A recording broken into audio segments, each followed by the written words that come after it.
Hope everybody doing good today, man.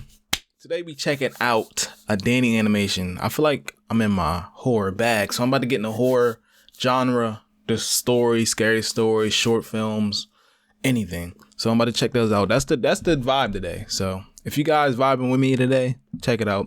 And check out my other channel, A.Ruggamuffin. Gaming.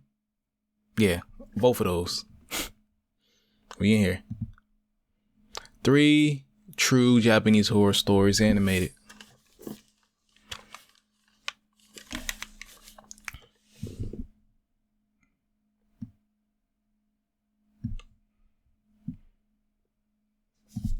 This happened to me during the end of 2015 and the beginning of 2016 until I moved due to the fear of living alone in my apartment.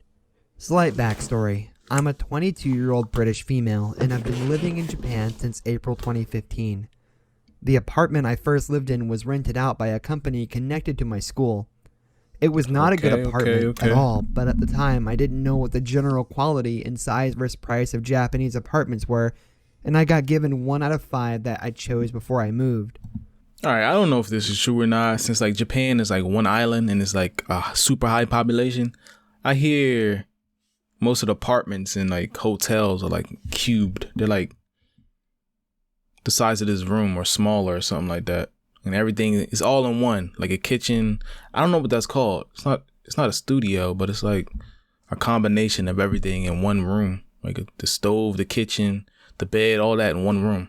Is that true? The apartment was seriously tiny. One room, like. kitchen connected, and bed about 2 steps away from it. I could walk the length of my whole apartment in about 10 steps. But I was excited because it was my first time living alone and in a country I'd previously only dreamt about living in. After about a month of living and studying in Japan, I met my ex-boyfriend.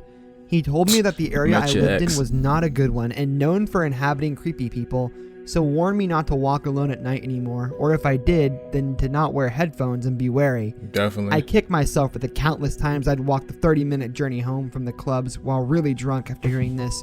Japan is a generally really safe country, but not so much for females that are alone. Anyway. Get off my screen, yo. I'd been living there for 6 months when my best friend returned to England and moved out. He lived on my right. This left me a little scared because I had noticed previously that the neighbor on my left was a bit odd. He would constantly clear his throat as if he was coughing up a f***ing hairball or something. He didn't live immediately next to me, but down the hall, so when I exited my room and looked left, his door was in view. On the left were stone stairs going up to nothing. I was on the top floor, and if you went past the stairs, you'd be standing outside his door, and on the left is more hallway and stairs going down. I only took these stairs to do my washing, shared machines on the bottom floor. Otherwise, I always used the stairs on my right at the end of the hall because the stairs leading to the washing machines were always full of spiders. Okay, so I don't know where this story is going. You got a creepy neighbor, you got an ex-boyfriend. The plot is thickening, but the only thing was it's three factors. She walks home 30 minutes after clubbing, drunk. Even though Japan is a safe place, it's not safe for, girls drunk, blah blah blah by themselves. I wasn't like dismissing it like that. I got a neighbor, you got an ex-boyfriend. Let's see what this is all about. So my friend moved out, and after that I noticed this guy a lot more.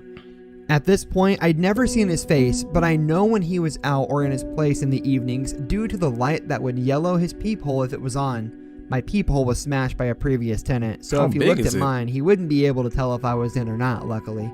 He still cleared his throat all the time, and despite having space between us, it was loud enough to sound like it was coming from outside my door.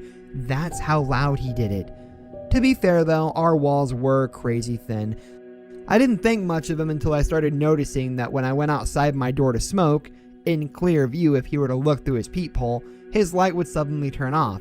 The previously yellow peephole would go black. What? I didn't think too deeply about it since I would usually go out night and maybe he just decided to go to bed and I coincidentally saw it every time. Anyway, one day I went out front for a cigarette, saw his peephole go black. I stared at it while I smoked, trying to pick up any changes in light to confirm or disprove my theory that he hadn't turned the light off and it was in fact blackened out by his own face. The only issue I'm having with this story is he's not her neighbor. He's like a few doors down. So him being in the peephole is kind of odd because the door faces forward. So unless he has like a super wide angle like peephole and he can see her and hear her door every time she does something, I kind of don't get it. I was stood up this time for some reason. I usually sat down, but I had a weird feeling this day and stayed standing. I forgot to mention that our doors are metal, so opening and closing them makes a really loud noise. I stubbed out my cigarette and put it in my ashtray when I noticed him open his door and start coming out.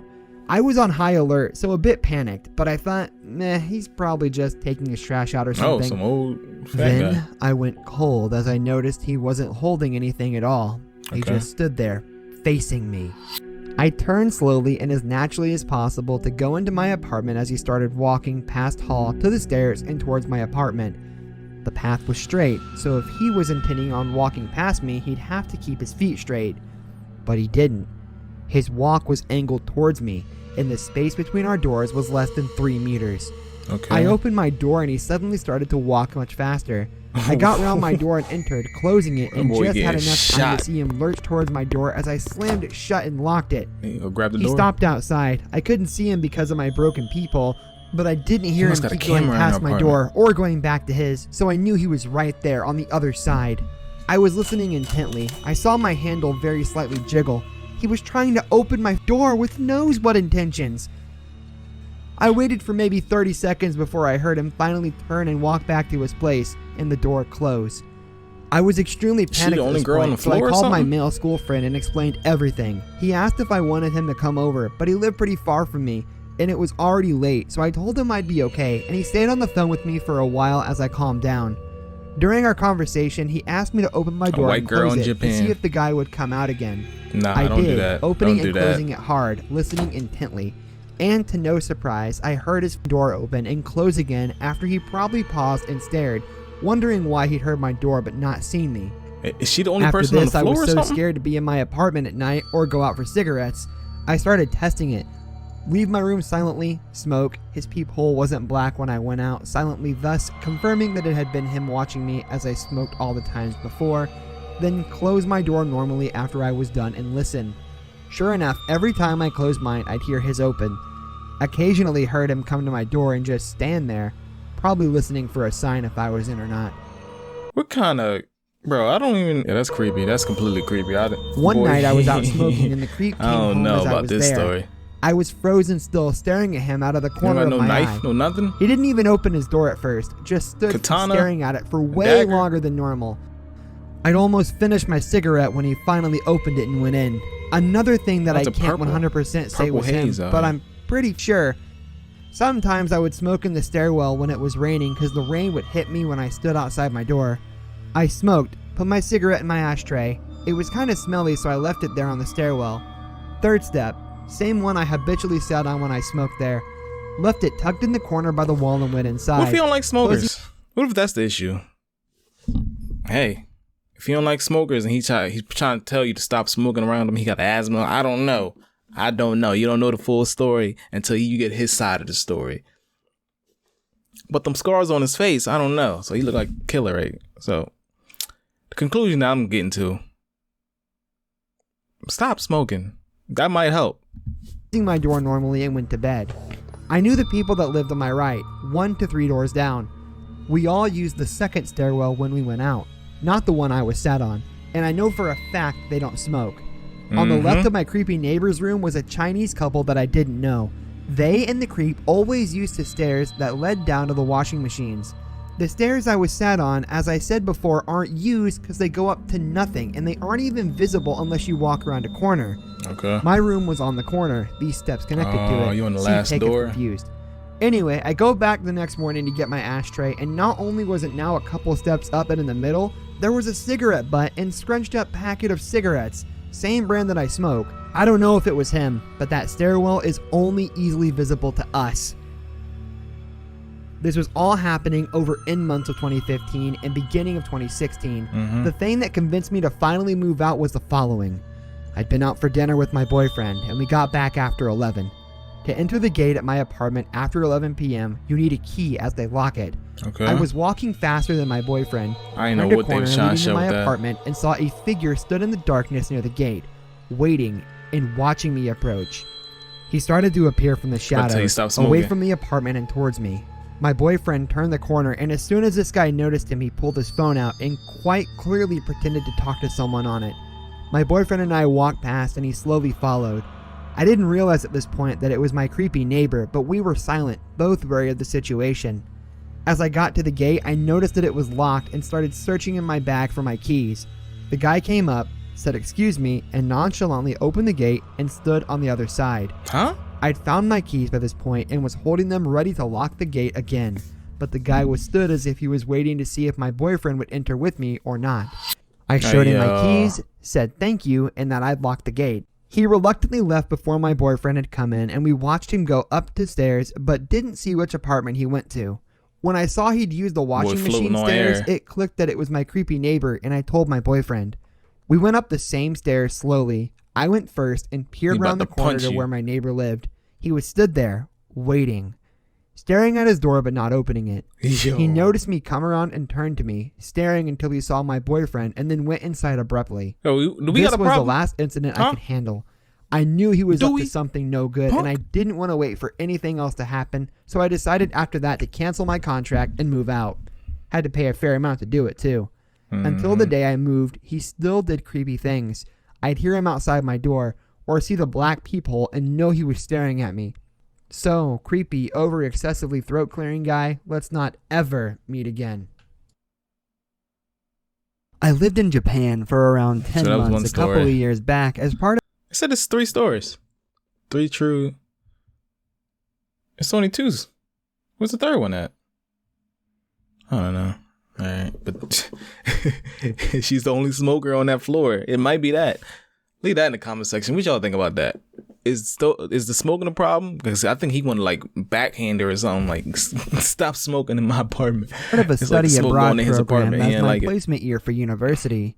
I lived in Hiroshima, and pretty much every Japanese person I met was exactly how you would expect them, generous and respectful. Oh no. All except this one old lady who just so happened to live in the apartment next to me. Okay. It was about a month after I'd been in Japan, originally from Northern Ireland, so it was quite an adjustment to make, when our group of gaijins decided we were going to go to the Saijo Sake Festival.